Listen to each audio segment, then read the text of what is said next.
Just when you thought the cost of living here in BC couldn't possibly get any more expensive, the Bank of Canada just increased interest rates again. But no, it's not inflation or interest rates that are about to make your home ownership of a strata unit more expensive. No, it's the BC government passing a new law to increase the amount that your strata corporation must charge you each month. Well, kinda. And you're not going to believe it, but this is actually a government policy that I am totally on board with. And I'm not even joking. Not because I've changed my opinions about the BC NDP and their wild housing plan, but because time and time again, I have seen the average person unable to save for a rainy day and the home repairs that are for sure on their way, if you like it or not. So in today's video, I'm going to cover the CBC's article that slipped under the radar way back in January, and of course, give you my thoughts right along with it. But before I do, if you are looking to stay up to date here on my real estate market of Surrey or BC or anywhere in the nation, please subscribe to the channel. And if you are a good little saver and don't need the government to force savings upon you to dig you out of the hole of home repairs and maintenance, well, please go ahead and give yourself a click of the like button, because you're responsible. And with that out of the way, let's dive into this now old article that slipped by almost everyone, including me. And the title is BC Government Raising Payments for Strata Contingency Reserve Fund.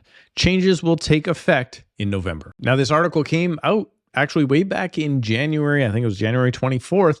Of this year, when the BC NDP started making announcements about their housing plans. And this one totally slipped under the radar. I completely missed it. It wasn't until I was at a conference where somebody brought it up that I thought, hey, I should look into this. So as of November 1st of this year, the minimum amount that developers and strata corporations must contribute to the Contingency Reserve Fund will be 10% of the annual operating expenses instead of the current 5%. Now, I'm just going to keep going here. Contingency reserve funds are relied on for emergency expenses and maintenance. That's partially true, and are legally mandatory for the strata corporations to maintain.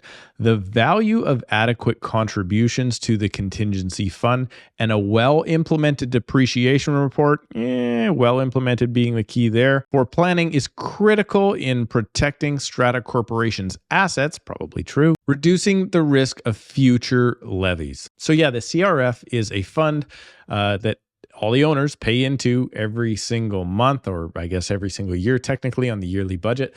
And while it is the savings piggy bank for the strata corporation to hopefully be able to do repairs and maintenance in the future and not have to charge their owners massive bills for things like roof, paint, and other maintenance that can go on. According to the province's Strata Property Act, owners of the strata lot in a strata plan are members of the strata corporation. Well, that's not just according to the act, that is how it goes. The corporation is responsible for managing and maintaining the property and its assets, and its powers are exercised through the Strata Council. So the Strata Council is the volunteers of owners that guide the corporation through their day-to-day process. And then there's likely a strata manager in many of these places as well, which is an outside company.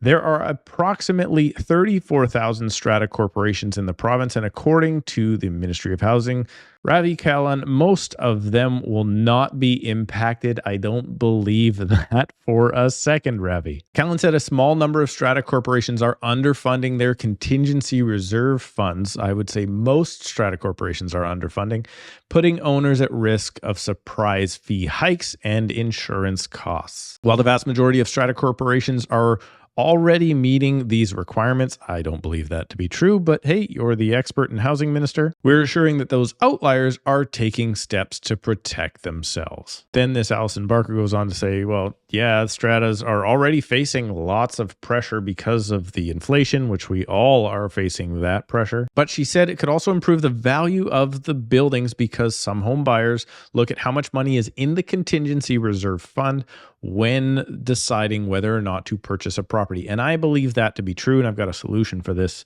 myself, but I'll save that for a sec. The provincial government is also introducing changes to the Form B. Not all those changes were very good, by the way, that disclose information about the strata and is often requested by potential buyers, should be requested by every single buyer. As of April 1, 2023, that form must include a summary of the strata corporation's insurance coverage, which hopefully was already being provided in another way. So what's happening here is currently into the piggy bank, let's call it, the strata must put 5% of their operating budget each year. The reason they do that is to hopefully save for a rainy day and not have to assess the owners for something like a large, roofing repair. So now the regulation in November says that 5% minimum is no longer acceptable, and it has to be increased by another 5% to 10% to save for a rainy day. Now, having lived in multiple strata units in the past, I'm going to suggest that this is probably a good thing. Most owners are not responsible enough, or maybe they're under the inflation pinch these days, and they can't save for their own rainy day, because after you live in a property for 5, 10, 15 years, sure, the roof is going to have to come up. You're probably going to get a $10,000 or $15,000 bill. Let me tell you, that is actually way cheaper than the bill I'm going to get in my detached house, but that's another thing. So what often happens is people try and say, well, I don't have the money to make this repair, and you could, go into foreclosure. You would have to take out a new loan. You would have to take out maybe a bad loan, maybe even put it on your credit card. And that was not a good thing. So I think as an overall, this is good. We're forcing people to save more money, people being the strata corporations, and ideally you are not hit with a big special assessment. However, personally, what I would like to do is keep my monthly maintenance fee as low as possible. My thought in a strata corporation is I would much rather once a year contribute $1,000 or $1,500 towards maintenance every single year and keep that monthly fee low, because as they said in the article, sure, the buyers are going to look at the amount in the contingency reserve fund, and they may judge their purchase based on how much is in that contingency reserve fund. However, there's one thing also on that Form B that is probably even more concerning to the buyer, and that is, how big is the monthly maintenance fee? Now, there's a lot going on with monthly maintenance fees. You have to understand what is in that fee and what is out, and it can vary greatly, and sometimes some of the biggest maintenance fees are actually some of the best deals by the time you look at things like utilities, cable, or who knows what else. But generally speaking, if I personally had to pick when I was buying a property and I'm on a budget between a property that maybe didn't have a crazy big savings plan in the contingency, but it did have a lower maintenance fee, well, most buyers are going to look at the month-to-month payments. And that's the way I would like it to be. However, I understand it's not good for most people. So the BC NDP is going to save you from yourself, which is in this case probably a good thing. And they're going to do that by increasing your monthly payments and forcing you to do so. Let me know what you think about strata fees probably going up for most people around BC. And that makes me think maybe I should do a strata budget video. Could anything be more boring? Well, maybe if you made it this far, you would watch that video. So subscribe so you don't miss that one in the future. Click the like button, and we'll see you in a couple of days.